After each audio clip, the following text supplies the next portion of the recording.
Welcome back to Opening Surprises. I've got a system for you here today against e4 that can cut so much theory out of what you need to know to just get to a playable position.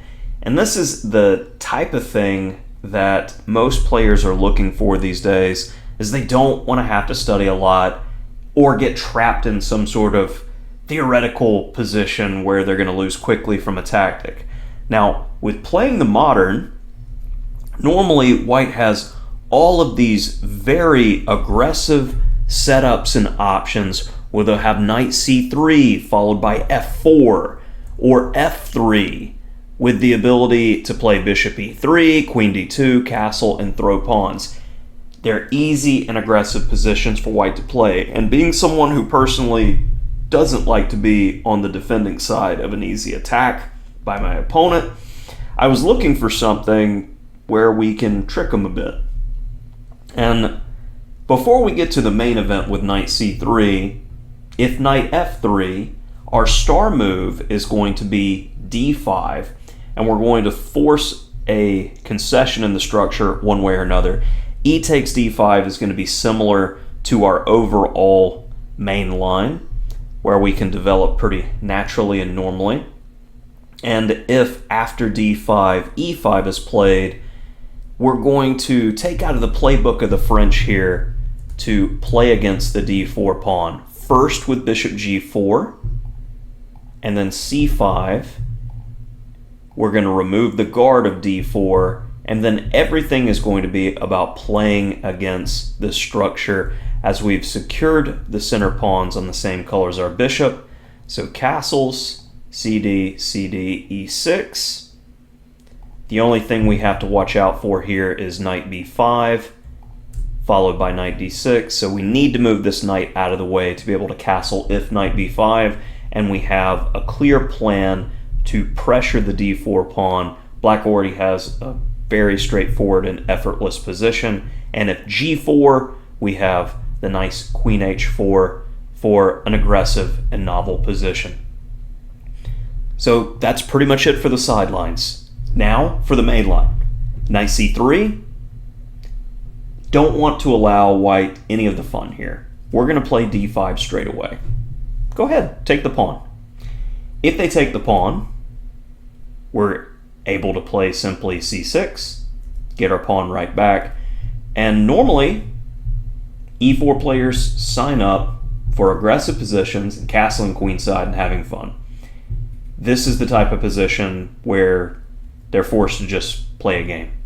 And after e5, the engine is already deeming this position as roughly equal. h5 stopping the expansion, followed by bishop e6, knight d7, and we're just taking away key squares before finally castling queenside, following a game from Title Tuesday from 2024 where black went on to win. Now, if they don't take with the knight, they'll take with the pawn. Otherwise, what are you doing? Now, knight f6, let's go ahead and pressure d5.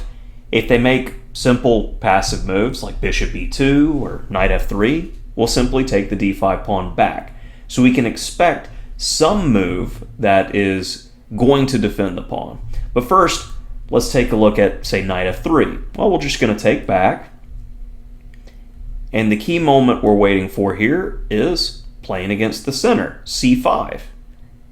The only move that can really alleviate pressure here is c4.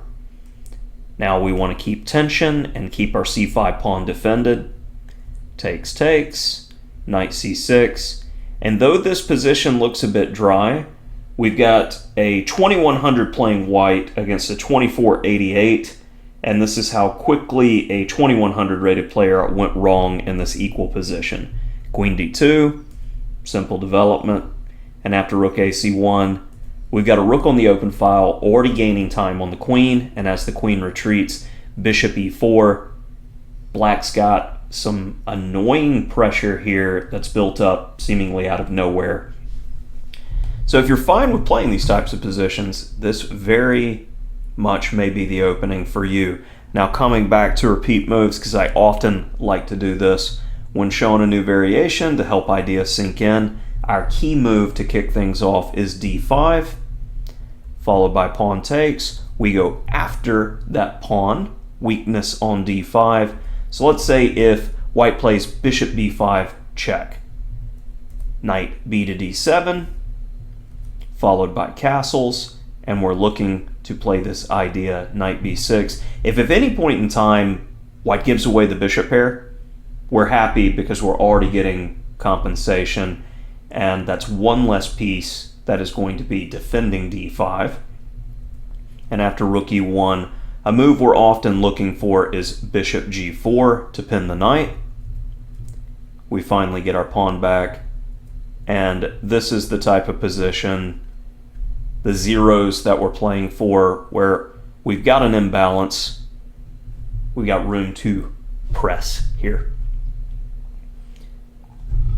So the main line is going to be with 5 bishop c4, and we're going to come back to this idea of knight b to d7 to go to b6 to hit both the bishop and the pawn and apply more pressure. So one line that's pretty popular in the database is queen f3, followed by bishop g4, get the bishop out of trouble so the knights can work together. We get our pawn back, and fully playable position. Bishop g5 has been played in a few games in order to eliminate our knight and take some pressure off of d5, but again, giving up the bishop pair in the open position is already some compensation for us, and the engine finds this interesting pawn sacrifice with c6, where we're able to take the d4 pawn, and in return we get development for our time and the bishop pair in the open position. And following a game between two strong players, we've got a position that the engine deems as balanced here with the bishop pair in the open position, though white has the extra pawn. You're looking to use your pawn majority on the king side to generate play here. So balanced chances. So coming back, the main move is either knight f3 or bishop b3, and it's going to be a transposition, as in either case we're playing knight b6, and after castle castle, a5 is a good move to say, hey, can I trap your bishop? No? Well, I got a little bit of space for squares, or I got a square for space later. Say when this knight comes here, if c4 is ever played, we'll have a nice outpost. So it's time to grab our pawn, and critical move for white to play here is h3. If they play a move like rook e1, we have a fantastic square for our bishop, which we saw in a similar variation with bishop b5 check earlier, where we're able to capture, which will weaken the d4 pawn. So h3 is best, and if we don't have a good square for the bishop, let's make one with b6 and queen d6. Bishop h4, bishop's coming around to bother our queen, so e6, queen e7, and c5. We've got a position where black has counterplay, can fight, and this is it. This is all you need to know to play this modern position featuring the early d5. I like things that cut down on what we need to know and get technical positions. Hopefully you enjoyed it too. If you did, hit the like button, and if you have suggestions for future content, as I'll eventually run out of ideas and we'll need some help, please put them down below in the comments. Thank you for watching. Until next time.